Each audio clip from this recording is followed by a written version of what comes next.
I think there's a genuine concern that Africa could potentially be left out of the AI conversation because of the infrastructure deficit.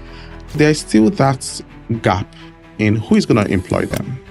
So I'm not the Honourable Minister, but one thing I will say to you is there should also be a reimagining of what approach is taken. To establish the world's largest technology talent accelerator in 3MTT with the sole purpose of training 3 million technical talent. Establishing digital embassies. I'll explain. I think we need to come to a point on the continent of realization that perhaps as individual countries, we don't have the necessary resources to position today as more mature markets like the Europe, the Middle East, the US, right?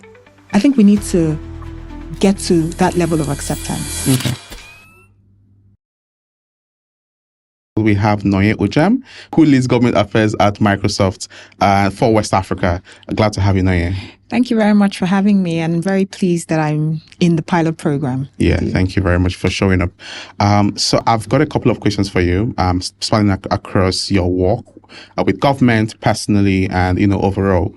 And, one of the things that we've seen, that I've seen personally from Microsoft point of view is that the work that you do is around changing policy and directing policy to support Microsoft's work in Africa and in West Africa, correct? Partly. To some extent. To some extent, yes. Okay. So my first question is this. From the work that you do, what would you say is a major driver of real change? And when I mean real change, I mean down to the grassroots level. What would you say is a major driver of real change when it comes to Africa as a whole? Because we hear the stories about how we've got the next big population and we would be the next big workforce and all of those things. And it's all words. It's just mere words. And if there is no action taken to it, it literally means nothing. And I'm just curious to know, from the work that you do, what would you say over the past 10 years you've noticed that this is the real driver of change in Africa? Thank you very much. I think if I consider the way Microsoft approaches government affairs work, public policy, engagements with governments, I would say it's really around driving the right collaboration, driving the right partnerships that can hopefully, lead to change. Microsoft doesn't ever imagine or consider that they would be the ones to get the work done alone in isolation. It's really about how do we get all the right stakeholders together in one room at the same table, and what are our core strengths that we can pull together to really then try to drive the right level of impact.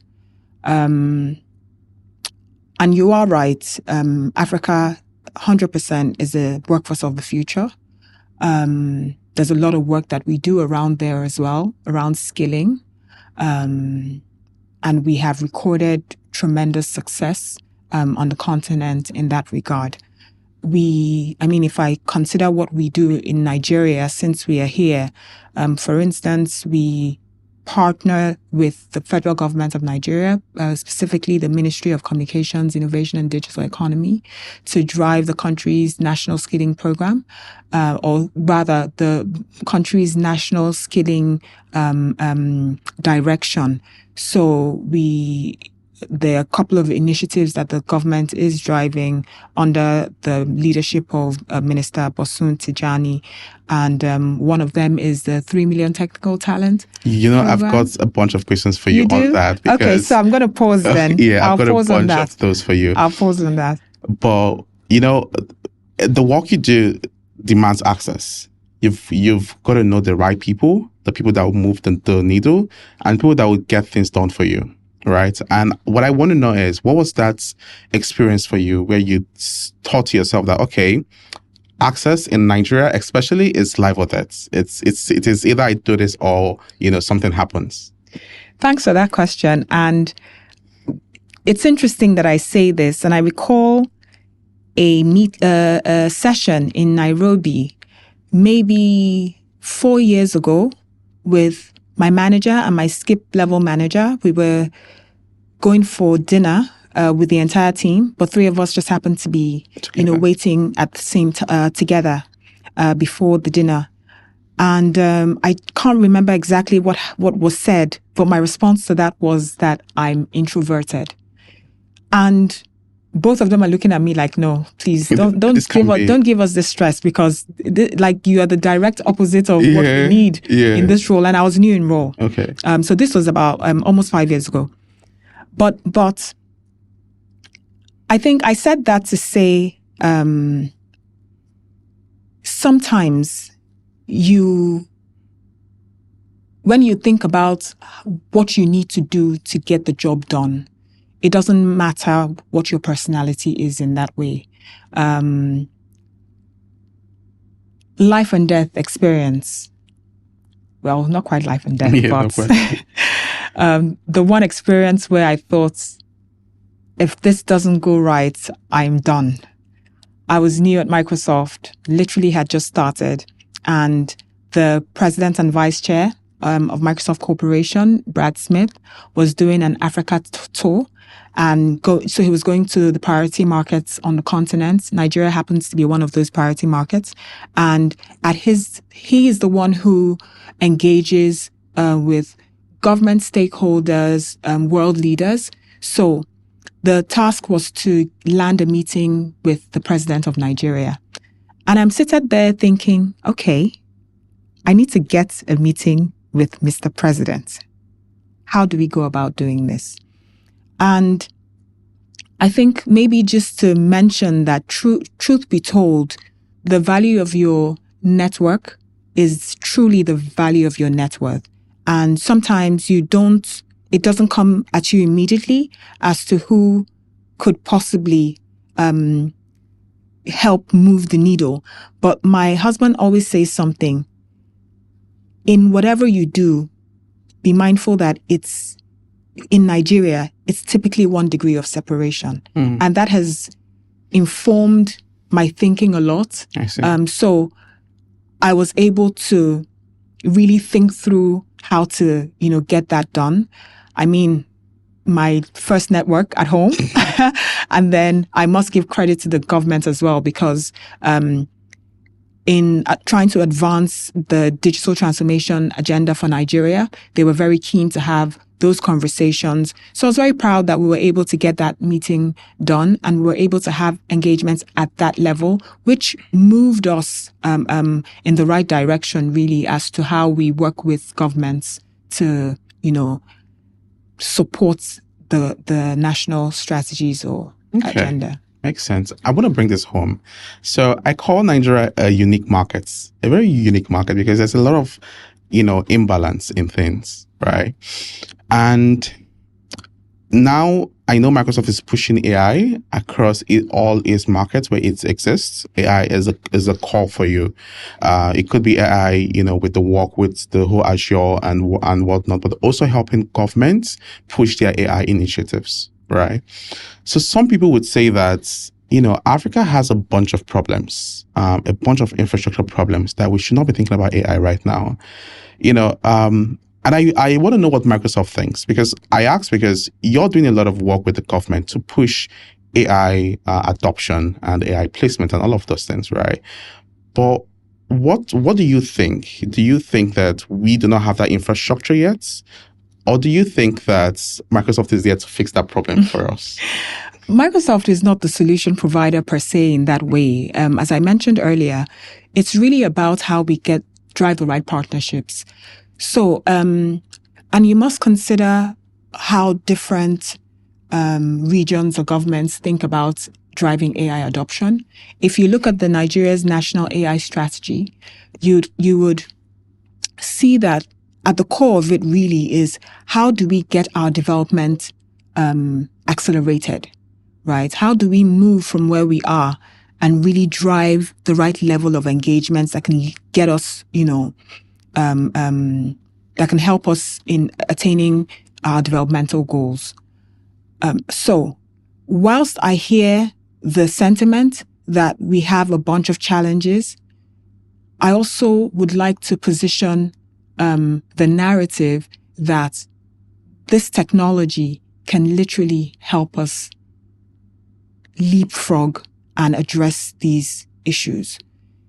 On the infrastructure conversation, a lot of countries literally have legacy infrastructure that they needed to kind of invest in. And phase out. And phase out, right? So for Nigeria, let's assume, or let there be a postulation that perhaps in some areas we don't quite have that issue. Yeah. So the investments are really can be focused on AI infrastructure. Yes. At the very beginning. Okay. But let's even pack that aside for a moment. I would like to maybe bring it home to what makes sense in a way. If I land on the education conversation, right? In Nigeria, we have over 500 languages, and we have the highest number of out-of-school children. Sure. On the continent. Yeah. I believe right now we are at number 2 globally, by virtue of our numbers. And right? that's the imbalance I'm talking about. Absolutely. So if we asked ourselves, let's say that one of our goals was to drive literacy and numeracy at the primary school level, right? So I wouldn't say primary school level, for primary age children. Okay. I say that because there are a lot of children that are not in structured education systems. Sure. So what could be a potential solution to that? You could say, why are we trying to do this? One reason could be that we want to equip our children with the resources necessary for them to at least participate in the economy as they grow older. So we're trying to give them the foundation. So just give them the foundation that they would be able to participate as an example. So you could then say, we have all of these literacy and numeracy resources, but it's meaningless to them because of the language barrier. Yes. So can we use AI to solve for that? I see. If the answer is yes, then you've literally used AI to address a developmental challenge. Sure. If you think agriculture is the same thing, I read an article on how farmers are using the AI technology to target pests and weeds and all of that, so that they are not just spraying their crops all over the place, but it's targeted, meaning that they are saving costs on these pesticides, which my understanding from what I read is could be a big challenge because they are literally spending a lot of resources because they are not targeting. They're just literally, just doing a bulk kind of approach. I mean, but some people would say that before you even get to the AI infrastructure fix, which was like the translations and whatnot, but are you providing the devices that these kids would need? I don't know if it's correct, but I remember seeing it was a CSR project that Microsoft did where you place like some devices to help kids learn. I don't know if it's Dell or Microsoft, I can't recall, but I know that that was one of the things that was done. But what I'm curious to know is this, because I know the work you do demands that you have your ears on what African leaders are saying and are doing, your eyes and ears. From your current perspective, what would you say is current fears that African leaders fear or think that AI would present to them? And they might not fix it now, but maybe there's a long-term plan to fix it. But what are you hearing that African leaders are scared of when it comes to AI?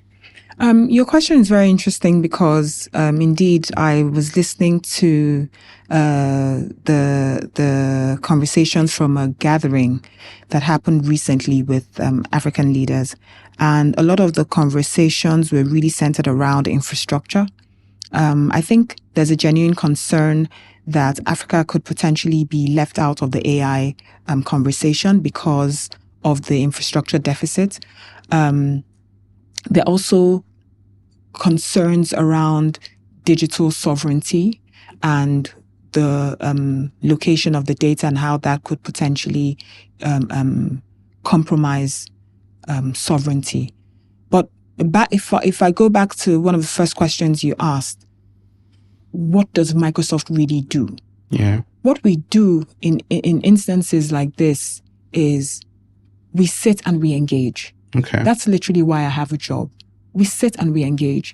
We listen to the concerns, which a lot of times are valid. But sometimes the approach is driven from a misunderstanding of maybe certain principles, or is driven from some fear around how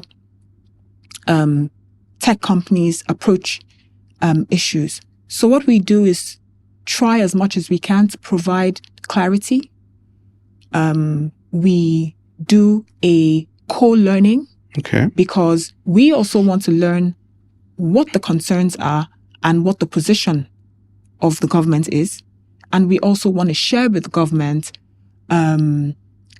how, as a company at Microsoft, we try to solve for some of those challenges. So if I could just touch on the digital sovereignty topic for a moment, yes, it is a valid concern. However, we have tools and solutions that literally address sovereignty concerns.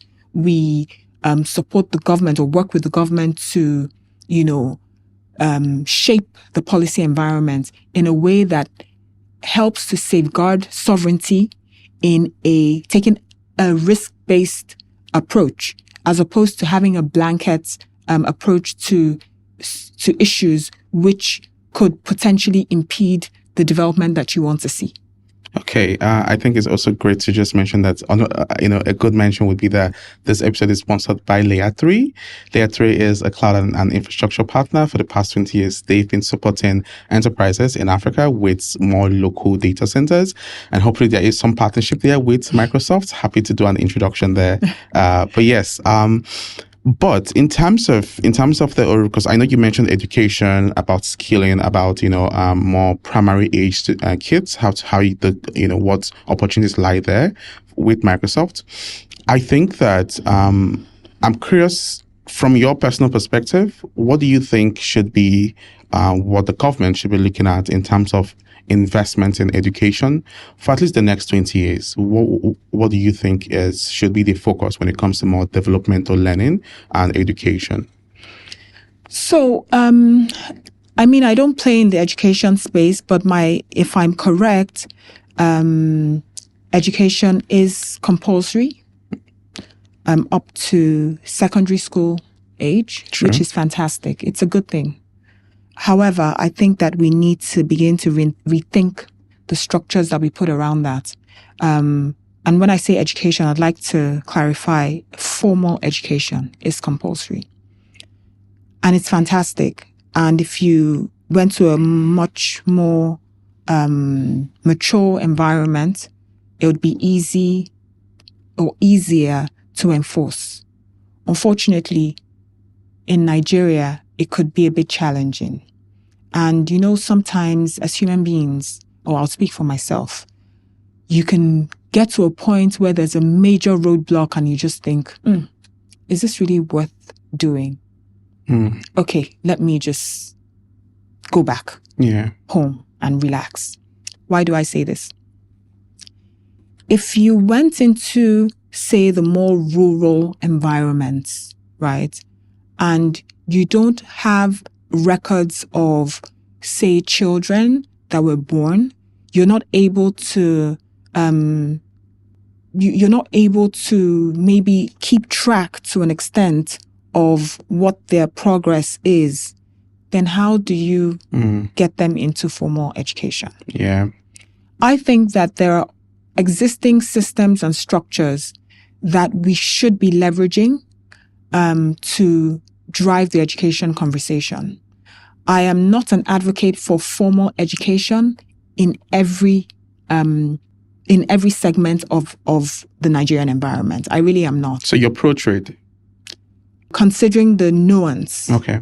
I am pro tailoring your solutions to addressing specific problems, as opposed to creating a one-size-fits-all.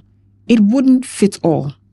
A child that is born in a more privileged situation will always be more privileged than a child that is born in a less privileged situation. True. Until hopefully that child is in the less privileged situation, maybe, exits that by some intervention or something of the sort.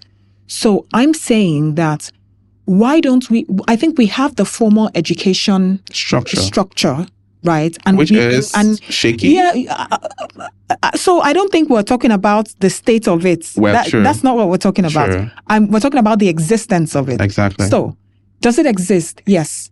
Is there an opportunity to make it better? Of course. There's always an opportunity to make things better. I mean, that's why I went back to school. Okay. I still want to go back to school, okay. right? So there's always an opportunity to make anything better. Yes.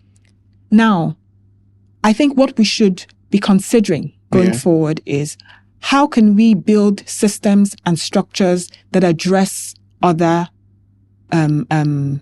education challenges. I see. Without focusing and honing in on the formal education system. Yeah. Because some people will just not be able to do that. And maybe if we talk about 2026 today, does everyone want to be a doctor? Does everyone want to be a lawyer? Does everyone want to be an engineer? Not quite. Not quite. In fact, I dare say that technology, AI, and, other emerging technologies have created new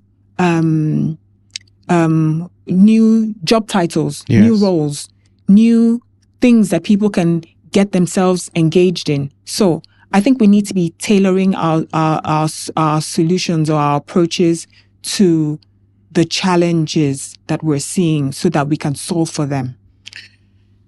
But that because a few days ago I was on X and I came across a post where someone had mentioned that where someone had gone from 10K in revenue to over $1 million from just pure trade mechanics and whatnot in the US, and he hasn't been to college yet, right?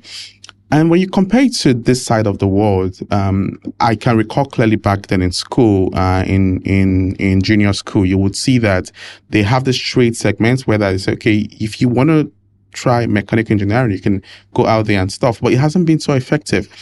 But is what you're saying that it is important for us to expose primary aged kids to different trades, to different opportunities, including trade. I mean, trade could be anything. It could be AI, it could be anything, right? But more getting them equipped at younger ages so that they get to figure out what they want to do for a more long-term approach?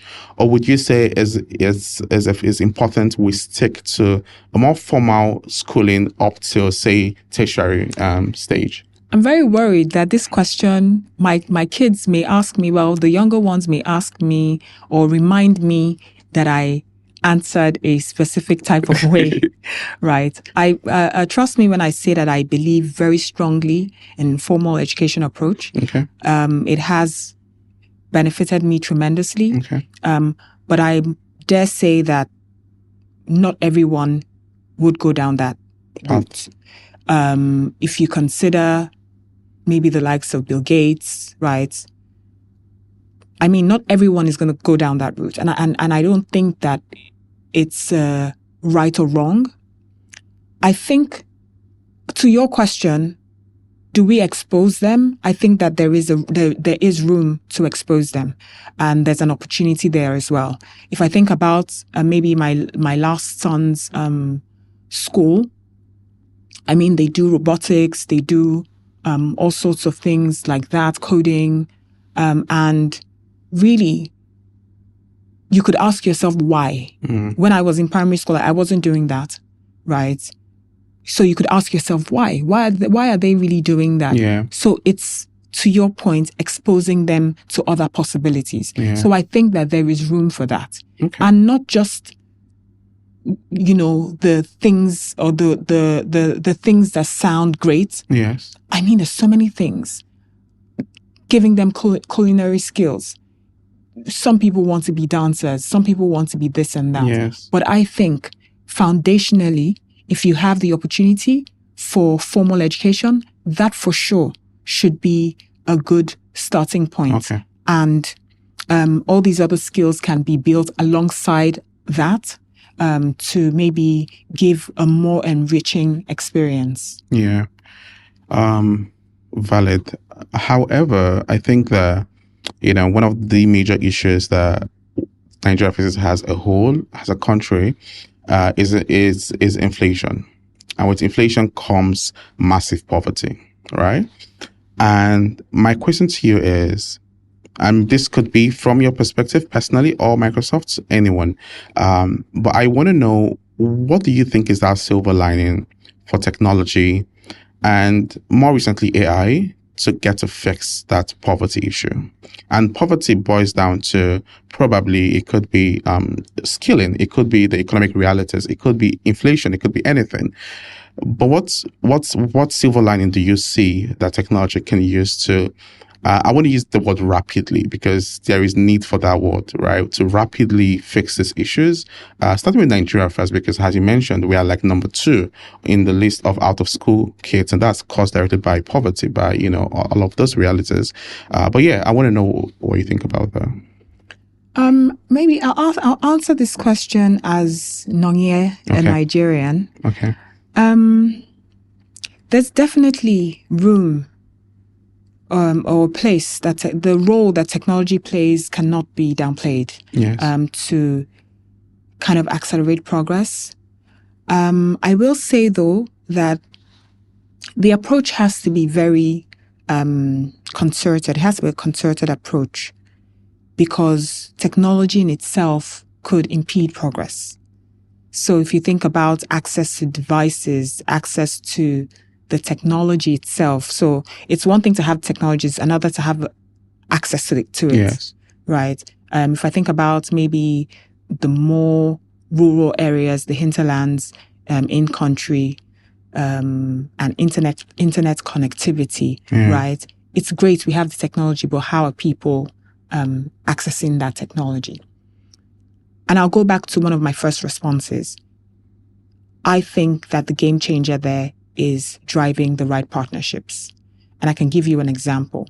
So some years ago, Microsoft has an initiative called the Airband Initiative, where we seek to expand internet connectivity access to the most underserved communities globally.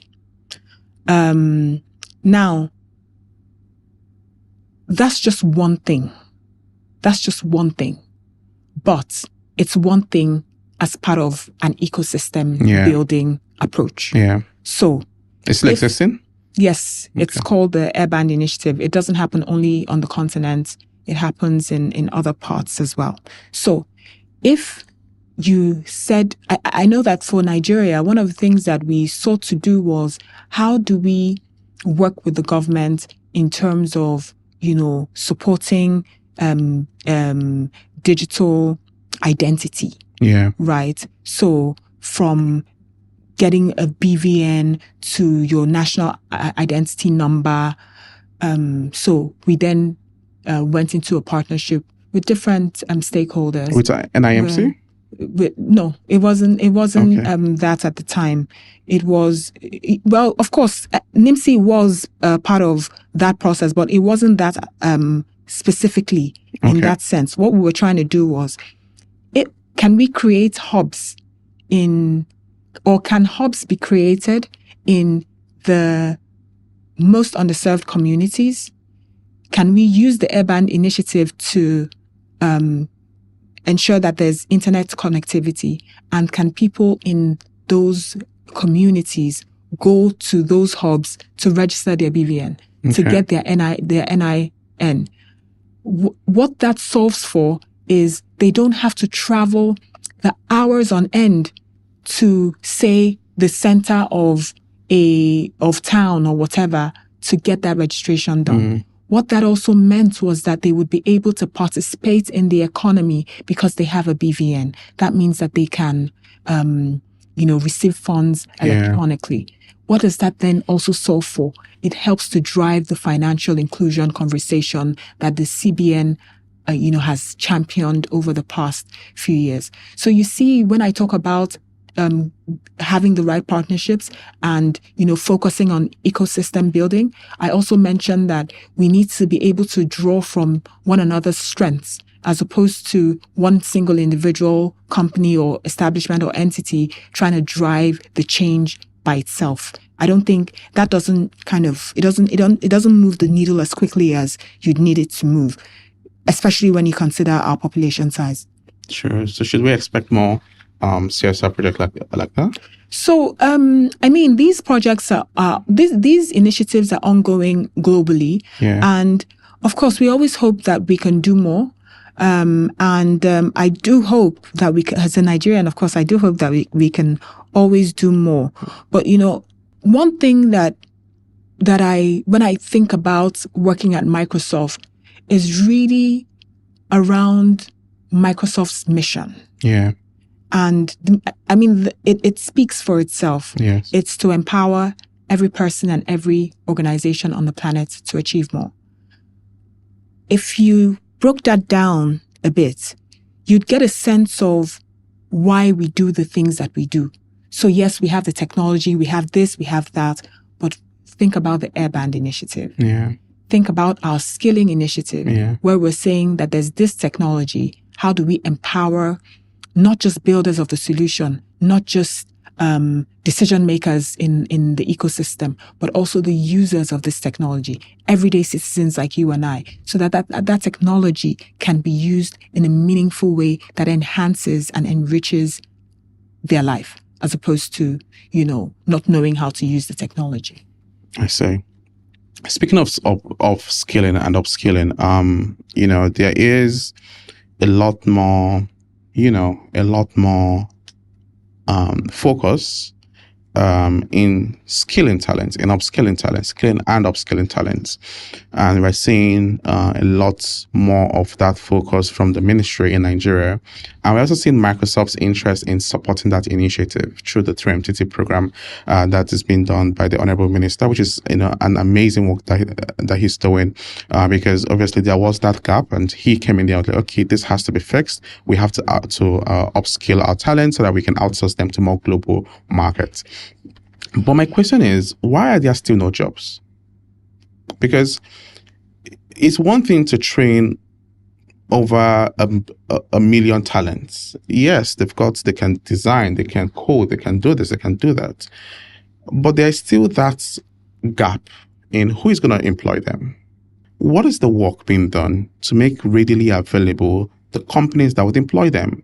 Because then I've come across some people that have been through various trainings. They've been through HNG,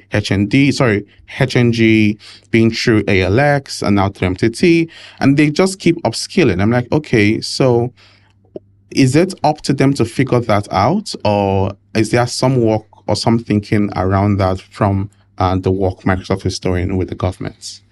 So I'm not the Honorable Minister, but one thing I will say to you is there should also be a reimagining of what approach is taken in terms of being engaged in that sense, right?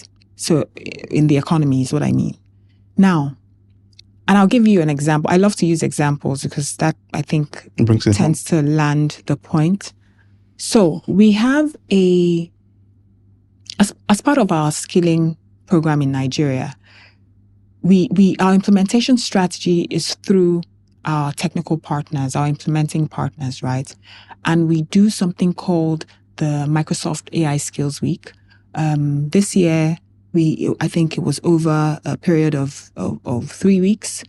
And we had a showcase of a team that had won one of our hackathons, and the solution that they built, they have now turned into an app. Okay.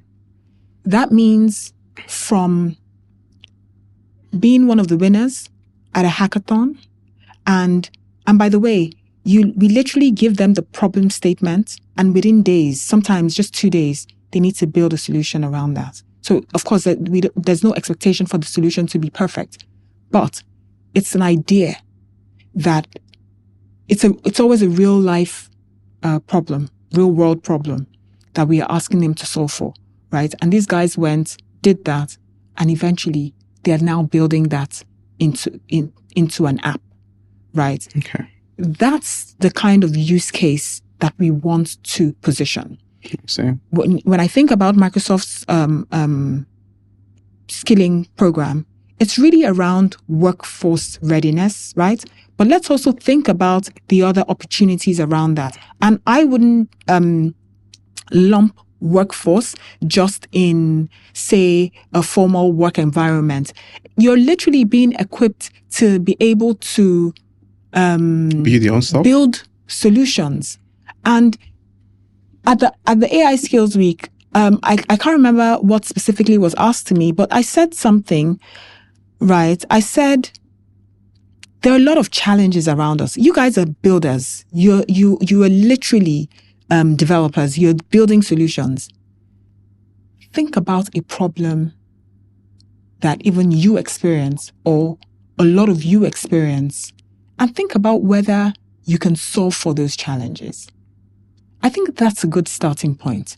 Same. I'm not in any way saying that there are jobs everywhere. Or no, I as a human being, I typically don't like to focus on problems. It's just it's me. We can acknowledge the problem. We can try to find solutions to those problems, and we can build around those identified possibilities to begin to see the right level of impact. So I think that there is an opportunity. You get skilled. There are different programs that you could get engaged in. Part of our skilling program is, I think last year we did a career fair, where we're able to, just kind of bring together the workforce and potential employers, right? So that's one approach. Yeah. Another approach is entrepreneurship. Yeah. And we're very clear about that. Okay. That does make sense. And, I do hope that it's all, there is a lot more intentionality around that for the kids who are trying to get those skills. I want to talk a bit more about your personal work. I know that, I was even interested when I saw it. I saw your research on child marriage. I was trying to pin it together with the work that you do, and it wasn't feasible to do that. And I wanted to talk to you a bit more about it.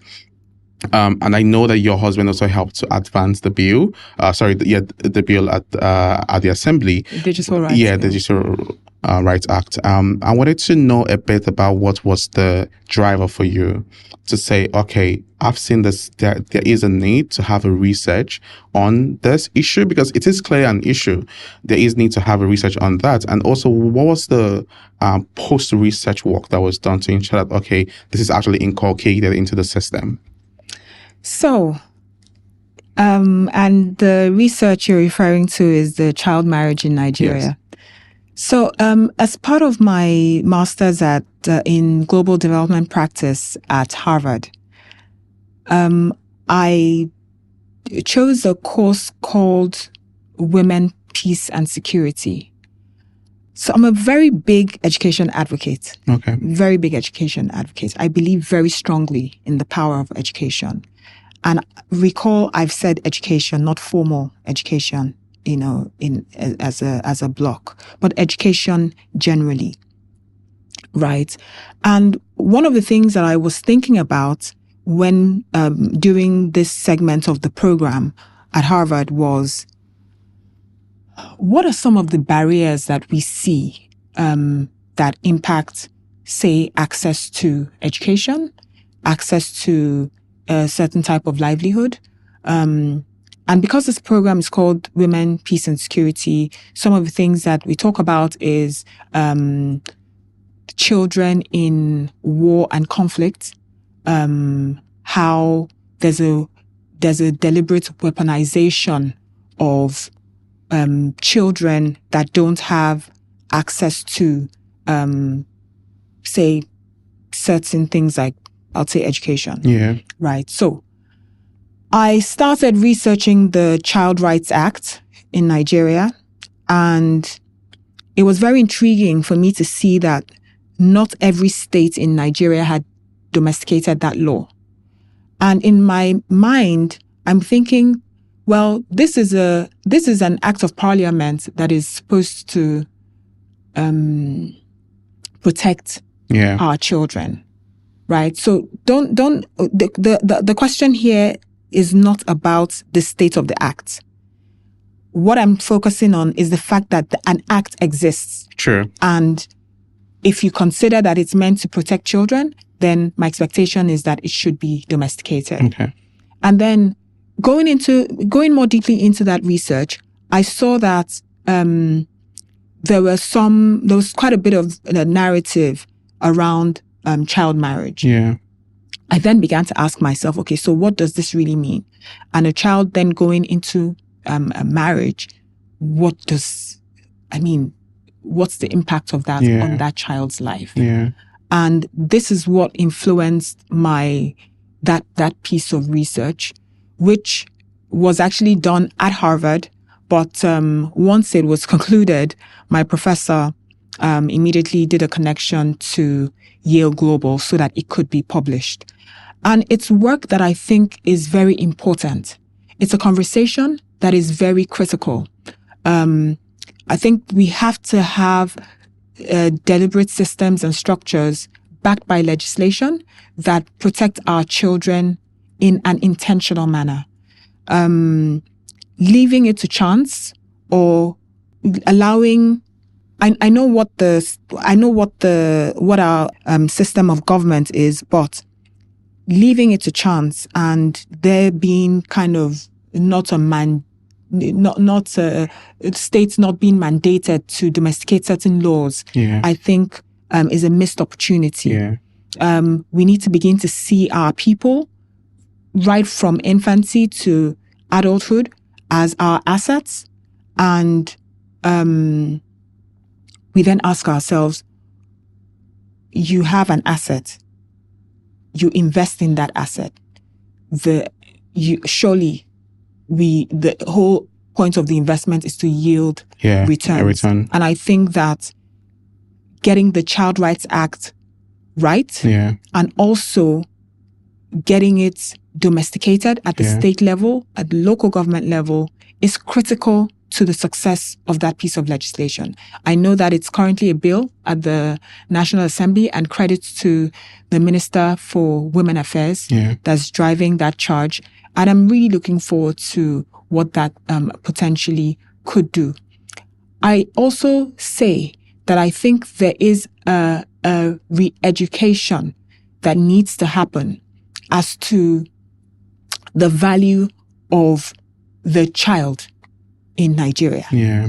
I think there needs to be a re-education, right, in that regard. So, but I'll leave it at that. Okay, just so we round this up, if you could force a conversation with, say, 20 African leaders tomorrow at 10 a.m., what would be that one conversation that you would want them to sit down on for the next 12 hours and figure out and bring together a solution to it? I would say establishing digital embassies. I'll explain. I think we need to come to a point on the continent of realization that perhaps as individual countries, we don't have the necessary resources to position today as more mature markets like Europe, the Middle East, the US, right? I think we need to get to that level of acceptance. Okay. So what is the solution? or what is a possible solution? I would say establishing digital embassies by region. So, for instance, or data embassies, whatever you choose to call it. So, for instance, if you pull together as a West Africa region, so under the auspices of ECOWAS, as an example, and say that how can we pool our resources and land some kind of shared infrastructure in one country, where as a region we say that this is our infrastructure and we're sharing resources. But is that not what AFC is for? Well, the AFC is, I don't want to speak about the AFC because I don't know to what you refer. But if we can literally get if we can pool resources and get our infrastructure right. We always talk about the infrastructure conversation and how, I mean, it's money. We didn't even go into the money conversation, right? What's the cost of this? Yeah. We didn't go into that, no. Right? Which, I mean, if we went into that conversation today, I don't think we'll end it. Yeah. But my point is, since we all agree that this amount of money is,